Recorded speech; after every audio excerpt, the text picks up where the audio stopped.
દેવલોકમાં સ્થાન અપાવતી અપરા એકાદશી। જય શ્રી કૃષ્ણ મિત્રો, તમારું સ્વાગત છે પ્રાર્થના ચેનલમાં।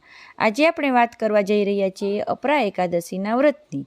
તો મિત્રો, આજના વિડીયોમાં આપણે જોશું અપરા એકાદશીનું વ્રત, કથા અને મહત્ત્વ। તો મિત્રો, વિડીયો શરૂ કરીએ તે પહેલાં જો તમે અમારી ચેનલને સબસ્ક્રાઈબ ના કરી હોય તો હમણાં જ કરી લો અને વિડીયોને લાઇક અને શેર કરવાનું ભૂલશો નહીં।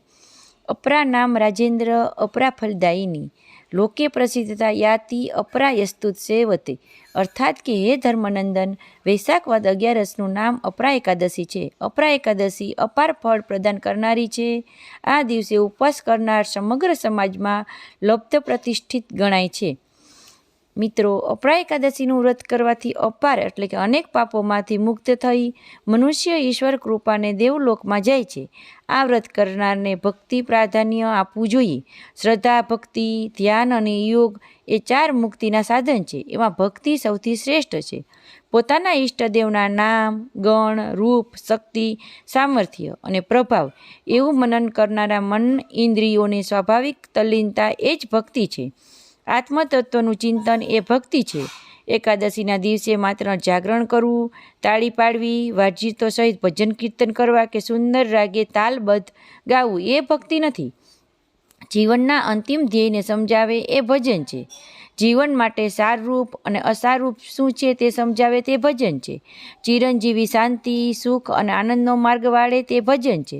વ્રતધારી માટે ભજનો ઉપદેશાત્મક, આદેશાત્મક, પ્રેરણાત્મક હોવા જોઈએ। મનને બહેકાવે કે બહેલાવે એવા ગીતો કે ભજનો વ્રતીએ વર્જ ગણવા। આવા ગીતો કે ભજનો મનને શાંતિ અને સ્થિરતા આપી શકતા નથી। પ્રેરણાત્મક, હૃદયસ્પર્શી, ભાવસભર ભજનો મનને સ્થિર, શાંત આત્મા સાથે જોડેલું રાખે છે। મનને સ્થિર, શાંત અને મનનશીલ કરે છે। એનું નામ ભક્તિ। આવી જ ભક્તિ વ્રતધારીઓના શ્રદ્ધામાં ઉત્પન્ન કરે છે। વ્રત વિશે શ્રદ્ધા જરૂરી છે। શ્રદ્ધા એ વ્રતિનું મોટામાં મોટું બળ છે, મોટી શક્તિ છે। શ્રદ્ધા એ મનની શક્તિ છે, હૃદય ભાવના છે। શ્રદ્ધા એ ભક્તિનું પ્રેરક બળ છે। વ્રતધારી એ આગળ વધવાનું સાધન અને વાહન છે। શ્રદ્ધા વિના ભક્તિ નથી અને ભક્તિ વિના શ્રદ્ધા નથી। આ પ્રકારની શ્રદ્ધા એ ધ્યાનનું પ્રેરક બળ છે।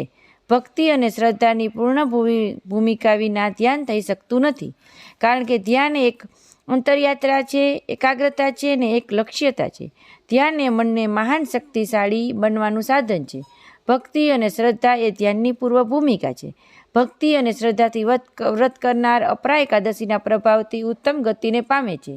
આ વ્રત કરનારનો જન્મારો ફોગટ જતો નથી। દિવસે ઉપવાસ કરી ઈષ્ટદેવની પૂજા કરવી, જેથી સર્વ પાપોનો નાશ થાય છે। તો મિત્રો, આ રીતે આપણે અપરા એકાદશીના વ્રતની ભક્તિ આ રીતે કરવી જોઈએ। હવે આપણે અપરા એકાદશીના વ્રતના દિવસે કરાતો ખાસ ઉપાય જાણીએ।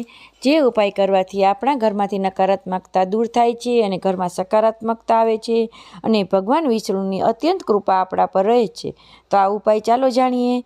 આ જાણતા પહેલાં તમે વિડીયોને લાઇક, શેર અને સબસ્ક્રાઈબ તમે હજી ના કરી હોય તો હમણાં જ અમારી ચેનલને સબસ્ક્રાઈબ કરી લેજો।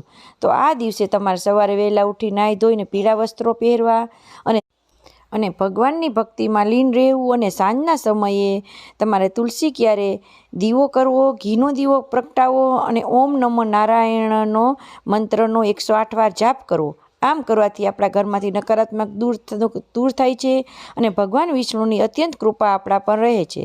તો મિત્રો, આ માહિતી તમને પસંદ આવી હોય તો વિડીયોને લાઇક, શેર અને સબસ્ક્રાઈબ કરવાનું ભૂલશો નહીં। અને આવા જ આધ્યાત્મિક વિડીયો જાણવા અને સાંભળવા માટે તમારી મનપસંદ ચેનલ પ્રાર્થનાને જરૂર સબસ્ક્રાઈબ કરજો અને બેલ આઇકન જરૂરથી દબાવજો, જેથી આવતા નવા વિડીયો સૌપ્રથમ તમને મળી શકે। જય શ્રી કૃષ્ણ, જય માતાજી।